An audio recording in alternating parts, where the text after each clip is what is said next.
ବିରିକୋଟ ଗ୍ରାମରେ ଚିତ୍ର ଘଟଯାତ୍ରା ସମାରୋହରେ ସମ୍ପନ୍ନ। ପ୍ରତିବର୍ଷ ଭଳି ଚଳିତ ବର୍ଷ ମଧ୍ୟ ସମାରୋହରେ ଚିତ୍ର ଘଟଯାତ୍ରା ସମ୍ପନ୍ନ ହୋଇଯାଇଛି। ଆଜି 31/3/2026 ତାରିଖ ମଙ୍ଗଳବାର ମା ଠାକୁରାଣୀ ଦେବୀଙ୍କ ଘଟ ବୁଡ଼େଶ ଓ ସୁକସାନ ଦୁଇଟି ଗାଁକୁ ଯାଇ ପରିକ୍ରମା କରି ବିରିକୋଟ ଗାଁକୁ ଫେରି ଗାଁର ପଡ଼ାପଡ଼ା ପରିକ୍ରମା କରି ବାହୁଡ଼ି ଯାଇଥିଲେ। ପରେ ପୂଜାରୀ ଦେବୀ ଖେଳ କରି ଲାଠି ଧରି ନୃତ୍ୟ କରି କରି ପୂଜାରୀ ସହଯୋଗୀ ଖଗେଶ୍ୱର ସାହୁଙ୍କ ଘରକୁ ଲାଗି ଯାଇ ତାପରେ ପ୍ରତି ସାହିରେ ବୁଲି ମନ୍ଦିରକୁ ପହଞ୍ଚିବା ପୂର୍ବରୁ ଝାଞ୍ଜି ମାଡ଼ିବାର ଦର୍ଶକମାନଙ୍କୁ ଦେଖିବାକୁ ଅତି ସୁନ୍ଦର ଲାଗିଥାଏ।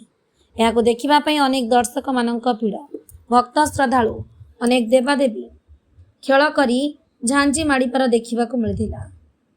ମନ୍ଦିର ପହଞ୍ଚିଲା ପରେ କିଛି ସମୟ ନୃତ୍ୟ କରି ସାରିବା ପରେ ମନ୍ଦିରରେ ପ୍ରଥମେ ନଡ଼ିଆ ଓ କୁକୁଡ଼ା, ପାରା, ହଂସ ସହ ଛେଳି, ମେଣ୍ଢା ବଳି ପୂଜା ଆକାର ଦିଆଯାଉଛି। ଏହି ମନ୍ଦିର ଗୃହପାଳିତ ପଶୁପକ୍ଷୀ ବଳି ଆକାର ପୂଜା କରାଯାଇଥିବା ବେଳେ ଅନେକ ଭକ୍ତମାନଙ୍କ ମନସ୍କାମନା ପୂର୍ଣ୍ଣ ହେବା, ଅପୁତ୍ରୀ ପୁତ୍ର ଦେବା, ବିଭିନ୍ନ କାର୍ଯ୍ୟ ଅଧା ଅଧୁରା ଥିବା ଅନେକ ସମସ୍ୟାକୁ ଅନେକ ଦୂର ଦୂରାନ୍ତରୁ ଭକ୍ତ ଶ୍ରଦ୍ଧାଳୁ ଯାଇଥିଲେ।